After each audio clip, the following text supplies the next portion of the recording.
Sing me a song of a lass that is gone. Hello and welcome back to the channel. If you're new here, my name is Kaylee and today's video is a video series. Basically, we are going chapter by chapter from the amazing book from Diana Gabaldon called Go Tell the Bees That I Am Gone. Now, if you do not want spoilers or you haven't read this book and you don't want to know what's happening, I highly recommend you click on a different video. I'm sure there'll be something here on the channel that you will enjoy. So this chapter was chapter 15. It was predominantly told by Claire and it was titled Witch Old Witch. Now there hasn't been a lot of action happening yet, and then when I mean action I mean like battles or anything like that, and this chapter continues on in that sequence. It's a shorter chapter again, but it does have a little bit of a kick out towards the end when we get a little bit more character development for what I believe is going to be a huge character later on. But I'll talk about that in just a minute. So the chapter jumps in and we have Claire and Mandy cooking or baking cookies. Now, this is so cute. I love that we're getting lots more of Mandy throughout this book. She is really starting to develop her own little personality and her own little spark, let's say, throughout this book. And I love seeing her fiery temper come into play. And I love that we're getting to watch her grow up in such a dominant fashion in this book. And the connection that she's very clearly making with Jamie in this book, I believe, will play out, if not in this book, in the final book, or maybe final book, we've now learnt, the next book, book 10. I just really will strong-heartedly believe that Mandy is going to be just a real kicker for this whole book, or maybe not this book, for this whole series. And if you haven't watched any of my previous videos, I do believe that Mandy is going to be like the number one just out there powerful little girl when she grows up, and her temper is going to come into play. But in this chapter, we see her and Jamie have another connection when Jamie is trying to make a toilet seat in the perfect size for her, so she doesn't fall down into the drench or the toilet, whatever. I can't remember what it's called. Put that down in the comments if you can remember. But I just love their connection, and every time they are together in the book, I think, oh, it's just so adorable. I'm truly loving the connection that they have. But what do you think? Now, please remember, if you do know, and if something does happen and I am correct, please don't actually put that down below. Just tell me what you think might happen, if you know, if you can remember what you were thinking in this sort of point, because I know a lot of people have finished the book and I'm getting slower and slower to get these videos out. So I am very sorry if you are waiting for them.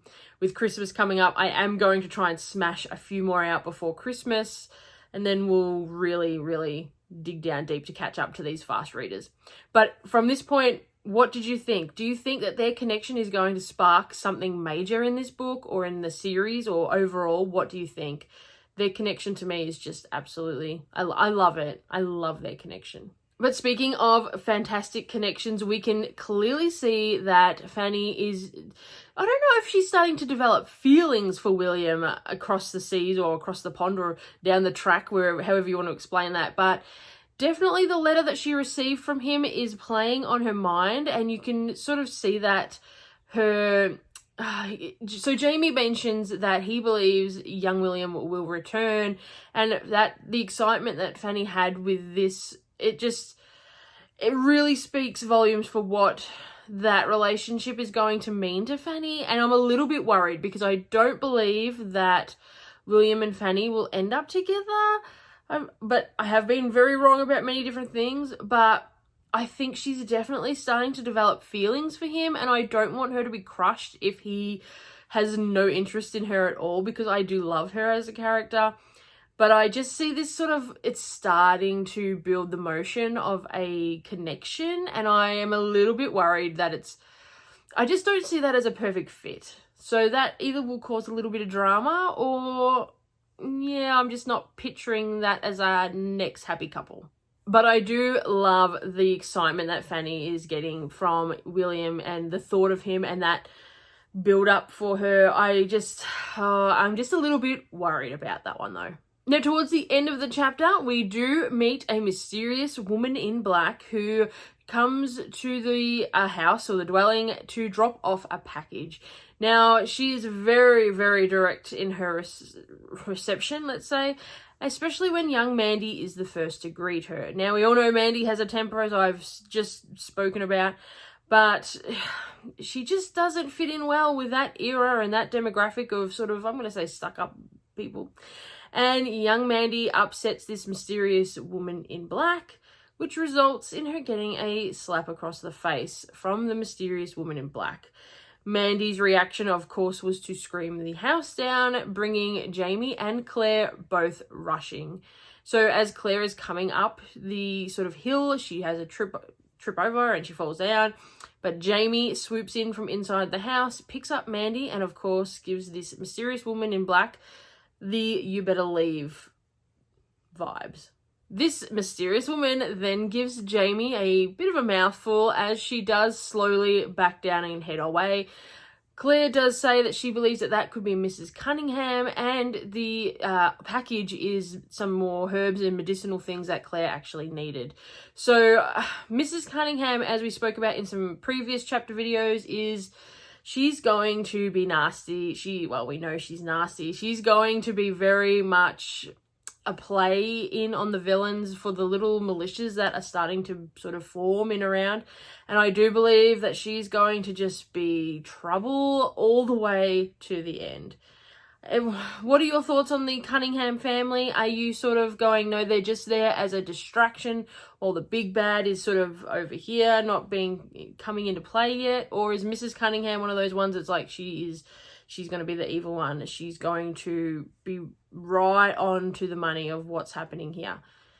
I just can't decide, because I know we haven't had any real damaging things in this book yet. We haven't had that trauma, or we haven't had any just completely evil things yet. And you just know every page turn, it's getting closer and closer and closer. Something is coming. And I'm just trying to pinpoint that exact moment when I think, okay, this is where I should have went. Kaylee, that's the evil person. You should have been picking up on all these clues. I think she might be one of them. At least at the bare minimum, she's some sort of play out for evilness in this book. But when we're going to get the big bang of evil in the book, it has to be soon. We're already up to chapter 15. It has to be soon. For all of our speed readers out there in our YouTube community, I'd love to know what you're actually up to. What chapter are you currently reading? Or if you have finished the book, I'd love to know how many of our viewers here on YouTube community have read the entire book, because I think you guys are just outnumbering the non-readers now millions to one. It's absolutely, I love it. I love that there are so many people out there that know the ending and are just holding it tightly to them. Thank you so much for not spoiling anything in the comments. I really, really appreciate that. I hope everyone is having a fantastic day, and I will see you very shortly for another chapter review. As I said earlier, we're going to definitely try and pump out a good couple more before Christmas today, and then after Christmas I am going to go hammer and nail so us slow readers can catch up and have, avoiding the spoilers has been a job all in itself. So I'm going to really try and help and bang a few of these chapter videos out so we can get a little bit more caught up straight after Christmas. I hope everyone's having a great day, and I will see you in the next video. Bye. Sing me a song of a lass that is gone.